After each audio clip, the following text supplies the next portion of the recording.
How you doing, everybody? I'm super sorry it took a minute to get a microphone and monitor set up at home so I can record properly without having all kinds of background noise and volume that you can't hear when you're trying to draw something. So I'm going to show you guys this and the other 3D models that you're going to draw from start to finish and keep it my way and my speed. So this isn't super complicated.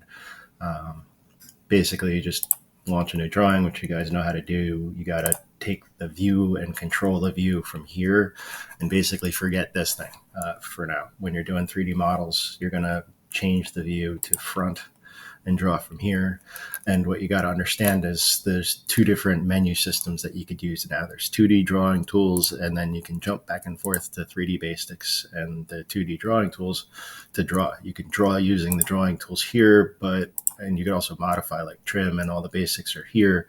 It's just a little bit difficult sometimes to use this menu instead of the one that you already know. So I'm going to go back to this menu real quick. And let's do this. This is not complicated. You're going to start drawing to the right, 3-inch line up. Something else you should notice is you can control pressing down and sliding things around and zooming in and out while you're drawing lines in this program. So it's a small drawing, 3 inches long. So you want to zoom in because you're going to most likely not be zoomed in on this when you're doing it. All right. So now I'm going to stop talking. 0.5. You can notice 1/2 or 0.5 works. You can do it fractional or decimal depending on how you're comfortable. So I like the fractional 0.5 for 1/2 inch, 0.5 for 1/2 inch, 2 inches this way, and then closing it off. And then you hit enter, finish that. Then the next thing you have to do is type the word join, hit enter, and then know how to do this. You click on one side and let go and drag down to the right and click on the other side to highlight everything and then hit enter. When you do that, you're joining all of these lines together. Instead of having an individual line, it's something called a polyline. It's one connected set of lines, and that's the only way that you can do 3D modeling is with a cluster of lines. You can't have individual lines. So you got to know join. You could also do something called explode, which is separate them. We'll get into that later. Now I'm pressing down the shift key and I'm holding the mouse wheel, pressing it down as a button to do this. Again, shift and mouse wheel as a button. You click it to turn this thing, and you want to change it to an angle that you can see what happens when it goes into 3D. Otherwise, you don't see squat, and that makes it really difficult. So we're going to make this 1.5 inches thick, this block. So what we do is after joining the lines together, you click extrude, you click the line carefully because it's a little tricky, and then you hit the enter key. As soon as you hit enter, you'll see that you're going to get a measurement distance. You want to come, it really doesn't matter, but actually I do prefer in this case that you go backwards and then you just type in 1.5 or 1 1/2, enter. That drawing is done.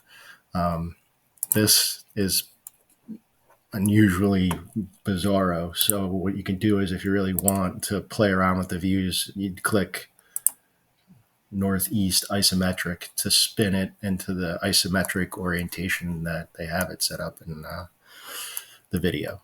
All right. Actually, he might even have it set up in a different orientation, but it doesn't particularly matter. That's a finished drawing. It's that simple. If you wanted to do something like, let's name the block, and just put a title on this thing and make it look a little bit more interesting. I'm going to go back into this and use my text control and click and drag a little text block. I'll get my text menu that pops up slowly but surely. Actually, you can type in 0.5 and hit enter and make the height a little bit bigger. And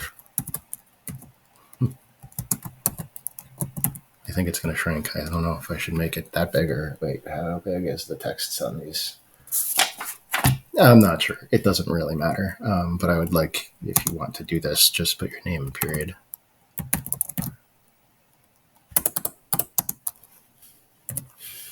For example, this could be modified, which I'm going to do because I really don't like that. got to highlight this, change this to 0.3, let's say. That's going to look much better. So it's 0.3 of an inch, which is an unusual thing, but leave it like that, click away from it. And what's going to happen if you change this again to this northeast isometric? Whoa.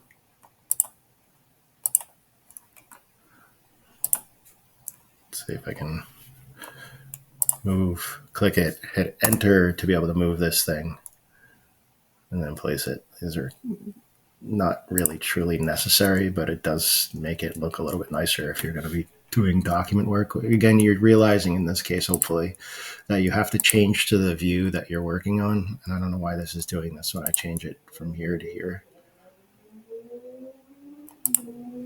Southeast isometric is what I get. The right view if I set that up. I don't know. You could move things again by you click the object, then you hit enter, and then you click a point that you want to grab it from to move it. So that's a process in itself. But if you don't have this on your drawings, I won't mind. I'm just letting you know that that's like the way you would do it. I'm going to Control Z and back that up to get it where it was. And that's good. Okay, let's get away from that one and go into this. I'll see you in the next video.